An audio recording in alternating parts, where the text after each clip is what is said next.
There is a strange kind of loneliness that only smart people understand.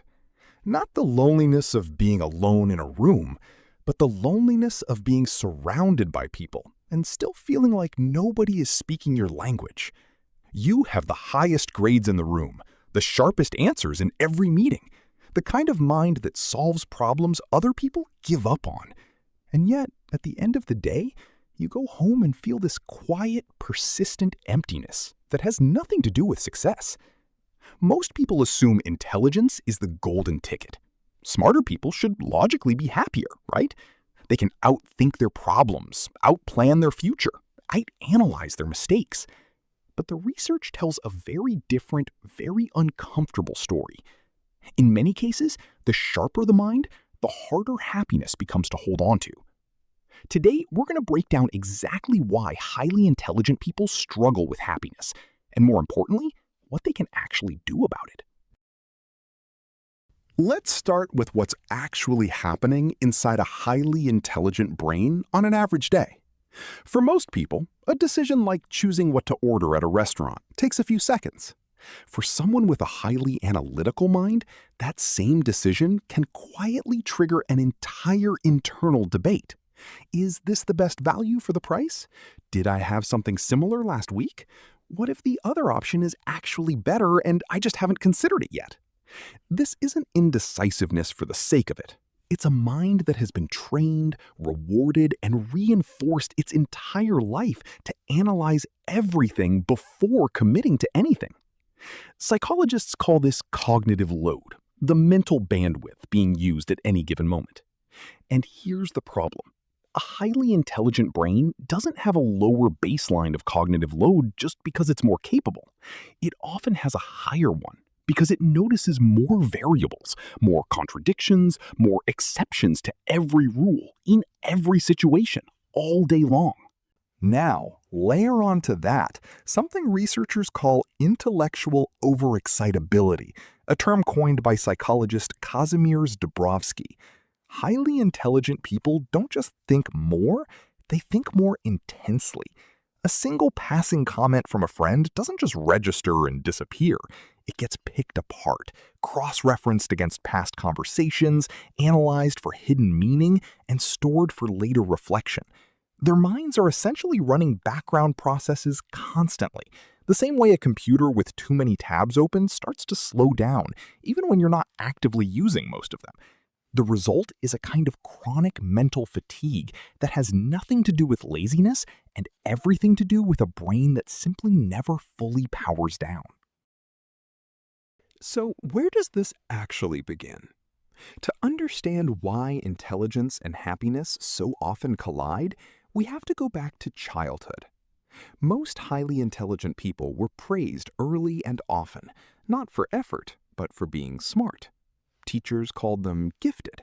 Parents introduced them as the smart one. Report cards came home covered in comments about potential. This sounds harmless, even positive. But psychologist Carol Dweck's research on mindset revealed something surprising. Children who are consistently praised for their intelligence rather than their effort tend to develop what she calls a fixed mindset, an unconscious belief that their worth is tied directly to being perceived as smart. And here's where the trap sets in. If your entire identity becomes built around being the smart one, then every mistake stops being a normal part of learning and starts feeling like a direct threat to who you are. This is why so many highly intelligent people struggle with something that looks like confidence on the outside, but is actually deep insecurity underneath. They avoid situations where they might not immediately excel. They procrastinate on things they're not already good at. They feel a disproportionate wave of shame over small, normal mistakes, because somewhere in their nervous system, being wrong doesn't just mean making an error. It means losing the identity they built their entire self-worth around since childhood. Intelligence gives you an incredible ability to analyze, but analysis has no built-in off switch. Highly intelligent people are exceptionally good at replaying past events, examining every angle, and predicting future outcomes down to small details. In a professional setting, this is an asset. It's why they excel at problem solving, strategy, and long-term planning. But when that same skill turns inward onto their own emotions and relationships, it stops being useful and starts becoming a trap. A small disagreement with a partner doesn't just get felt and released, it gets dissected. What did that tone actually mean? Was I too harsh? Should I have said it differently? Psychologists refer to this as rumination, and research consistently links high rumination with increased rates of anxiety and depression. The very tool that makes them excellent at solving external problems becomes a weapon turned against their own peace of mind. Highly intelligent people often notice inconsistencies, hidden motives, and flawed logic that other people simply don't register. This means conversations that feel completely satisfying to everyone else can feel shallow or frustrating to them. They want to talk about the underlying why, while the room is content discussing the surface level what. Over time, this creates a specific, quiet form of isolation. Not because they think they're better than anyone else, but because genuinely connecting requires finding people who think at a similar depth and pace, and those people are statistically rare. Being surrounded by people while still feeling unseen is one of the most common, least talked about experiences among highly intelligent individuals. Because a sharp mind can imagine countless possibilities, it also becomes exceptionally good at imagining every possible way something could go wrong. This creates a specific kind of paralysis. A highly intelligent person might have 3 strong career paths available to them, and instead of feeling empowered by that abundance, they feel crushed under the weight of needing to choose the objectively optimal one.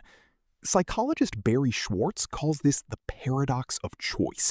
The more options and permutations your mind can generate, the harder it becomes to commit to any single one without a nagging fear that a better option existed and was missed. So, if intelligence itself isn't the enemy, what actually needs to change? The goal isn't to think less. That's neither possible nor desirable. The goal is learning to redirect a powerful mind so it stops working against its own happiness. There are 3 principles that genuinely help. The first principle is separating your worth from your performance. This means consciously practicing the belief that you are valuable as a person, independent of whether you're right, smart, or impressive in any given moment. This isn't a quick fix. It's a slow rewiring. It starts with noticing the instinct to prove yourself in low-stakes situations and deliberately choosing not to. Letting a small mistake simply be a mistake without turning it into evidence about your entire identity. The second principle is scheduling your thinking. Because rumination thrives in unstructured time, some of the most effective, highly intelligent people learn to contain their analysis rather than eliminate it. This might mean setting aside 15 minutes specifically to think through a problem, write down every angle, and then consciously closing that mental file for the day. It sounds almost too simple, but giving your mind a defined space to analyze prevents it from analyzing everything all the time without limits. The third principle is choosing connection over correctness. This means in relationships and conversations, sometimes deliberately choosing warmth over being technically right. Highly intelligent people often win arguments and lose connection in the same conversation. Learning to ask, do I want to be right here or do I want to feel close to this person, is a small shift that over time rebuilds the kind of relationships that make life feel less isolating.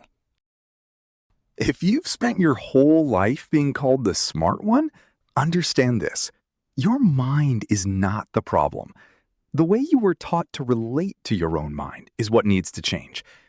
Intelligence was never meant to be a cage that keeps you analyzing your way out of your own happiness. It's a tool. And like any tool, it works best when you're the one directing it, not the other way around. This video is intended for general educational purposes only and is not a substitute for professional psychological consultation or therapy. If feelings of anxiety, overthinking, or isolation are significantly affecting your daily life, consider speaking with a licensed mental health professional. If you saw yourself in this video, share in the comments the moment you realized overthinking was costing you more than it was helping you. If today's video brought you some clarity, hit like and share it with someone whose mind never seems to slow down. I'm Eco. Don't forget to subscribe so we can keep exploring the hidden corners of the mind together. Goodbye, and I'll see you next time.